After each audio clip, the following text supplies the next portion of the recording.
El tema que vamos a ver a continuación es el desarrollo del diencéfalo, una de las vesículas derivadas del prosencéfalo. ¿Cuáles son los contenidos que vamos a aprender en este tema? En primer lugar, conocer los límites de la vesícula diencefálica. Describir la evolución del diencéfalo. Conocer los derivados de las paredes laterales del diencéfalo. Describir las funciones más importantes del epitálamo, del tálamo e hipotálamo. Describir la formación del tercer ventrículo. El diencéfalo está limitado en su parte superior por el agujero de Monro y su límite inferior corresponde a una línea imaginaria entre la epífisis y los tubérculos mamilares. En el diencéfalo, al igual que en el telencéfalo, se desarrollan la placa del techo, las placas alares y la placa del piso, y no hay desarrollo de las placas basales o motoras, las cuales se pierden. ¿Cuáles son los derivados de las paredes laterales del diencéfalo? Son tres derivados. El más craneal corresponde al epitálamo. El más prominente corresponde al tálamo. Y otro engrosamiento de la pared lateral del diencéfalo es el hipotálamo. Estas paredes laterales del diencéfalo corresponden a las placas alares. Aquí podemos observar el epitálamo, que corresponde a dos engrosamientos en la parte más craneal y dorsal del diencéfalo, el cual se puede manifestar su aparición al final de la sexta semana por la presencia de un surco suave que separa al tálamo, que está caudal a él, de este nuevo engrosamiento visible entre la séptima y octava semana del desarrollo. Estos dos núcleos, como son los epitalámicos, tienen funciones correspondientes a la masticación y la deglución. El tálamo es la parte media del diencéfalo. Está dada por dos engrosamientos a cada lado de la cavidad del diencéfalo, que es el tercer ventrículo. Estos engrosamientos talámicos en su desarrollo pueden llegar a crecer hasta encontrarse en la línea media a través del tercer ventrículo, y a esa conexión se le denomina masa intertalámica. El tálamo es importante porque él actúa principalmente como un centro de relevo para la corteza cerebral. Él recibe toda la información sensorial que llega desde estructuras subcorticales y la proyecta a la corteza en el área cortical apropiada. En el tálamo la sensación de la vista es manejada por los cuerpos geniculados laterales, mientras que la sensación de la audición es manejada por los cuerpos geniculados mediales. Además de esto, posteriormente, en situación ventral al tálamo, los engrosamientos del hipotálamo incipiente están separados del tálamo por un surco, que es el surco subtalámico o hipotalámico.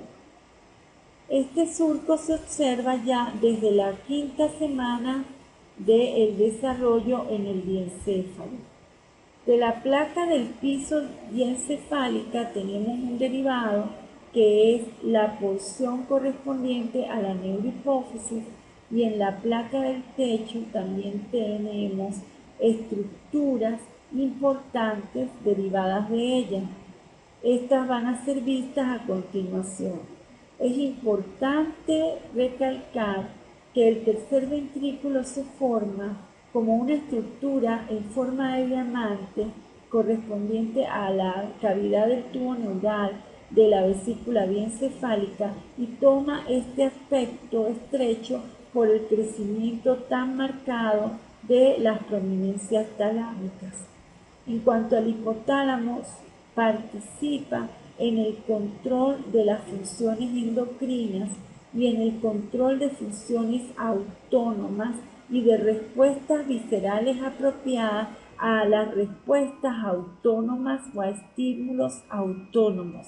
También participa en el control de la emoción porque es parte del sistema límbico y de las respuestas emocionales. Además participa en el control de funciones como la regulación del sueño y de la vigilia y otra serie de funciones importantes de regulación autonómica. En este corte podemos observar al diencéfalo, sus paredes laterales, su placa del techo y su placa del piso. Aquí observamos la placa del techo del diencéfalo, el epitálamo, que es un pequeño engrosamiento craneal al tálamo. Tenemos el surco epitalámico que lo separa del tálamo, el tálamo y el surco subtalámico y el hipotálamo. Podemos observar la placa del piso del diencéfalo. Es importante que nos demos cuenta que en la parte central se encuentra la cavidad correspondiente al tercer ventrículo y que cada una de estas estructuras es par. Aquí vemos un corte donde abarca toda la cabeza de un embrión y abarca al telencéfalo y al diencéfalo. Este es el piso del telencéfalo que se continúa con el tálamo. O sea, aquí tenemos al tercer ventrículo, al tálamo, al hipotálamo y a la adenohipófisis. Vemos acá las cúpulas ópticas que surgen como evaginaciones. Ahora los derivados del techo y del piso del diencéfalo. Aquí tenemos al techo del diencéfalo, al piso del diencéfalo y para recordar este sería el epitálamo, el surco epitalámico, el tálamo, el surco subtalámico y el hipotálamo. Del techo del diencéfalo se deriva una evaginación inicialmente hueca que es la futura glándula epifisiaria. Aparecen cordones celulares los cuales se anastomosan y se ramifican para formar una estructura maciza que corresponde a la glándula epífisis. La epífisis queda conectada del techo del diencéfalo por el tallo pineal y por delante de él se desarrolla la comisura avenular y por detrás la comisura posterior. En este esquema vamos a ver también otro derivado de la placa del techo del diencéfalo que corresponde a los plexos coroideos del tercer ventrículo. Estos plexos coroideos del tercer ventrículo se desarrollan de la siguiente manera. En su parte craneal al epitálamo, la placa del techo diencefálica persiste como un epitelio ependimario, el cual es invadido por pía vascularizada para formar las pareadas estructuras correspondientes a los plexos coroideos del tercer ventrículo. La epéndima forma aquí estructuras secretorias que se encargan de secretar neuropéptidos, los cuales son parte del líquido cefalorraquídeo. Y a estas estructuras ependimarias secretorias se les conoce en conjunto como el órgano circunventricular.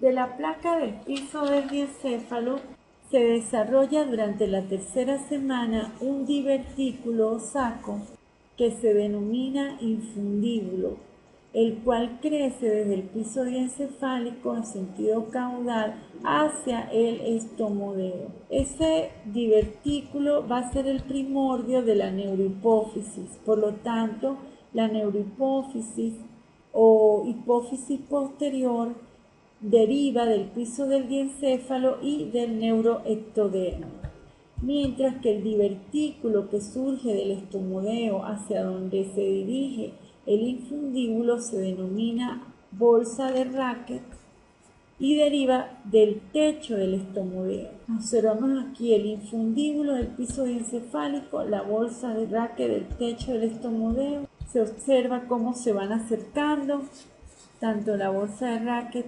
atraviesa todo el mesodermo que la separa de la base del cráneo, donde se encuentra el infundíbulo creciendo en sentido caudal. Vemos en este esquema cómo la bolsa de Racket se ha ido acercando cada vez más hacia el infundíbulo y su conexión inicial con el techo del estomodeo se pierde, lo cual ocurre en el segundo mes de vida intrauterino. Posteriormente, ya la bolsa de Racket forma la adenohipófisis, mientras que el infundíbulo forma la neurohipófisis. Y siempre persiste un espacio en la parte más proximal de este infundíbulo, el cual se oblitera por completo, excepto en esta parte proximal, donde queda un pequeño espacio, el cual se denomina receso del tercer ventrículo. Y aquí tenemos la neurohipófisis derivada del infundíbulo. Por su parte, la bolsa de Racket se separa completamente del techo del estomodeo y la parte más anterior de la bolsa de Racket forma el lóbulo anterior de la hipófisis. La parte posterior de la bolsa de Racket forma la pars intermedia de la adenohipófisis y la parte más craneal de esta bolsa de Racket, que envuelve prácticamente al tallo del infundíbulo, se denomina pars tuberal. Y aquí tenemos el receso infundibular del tercer ventrículo, el piso del diencéfalo y la neurohipófisis. Este tema es importante desde el punto de vista endocrinológico y les invito a que tengan ánimo, a que se esfuercen y que tengan confianza para que logren el éxito en esta materia.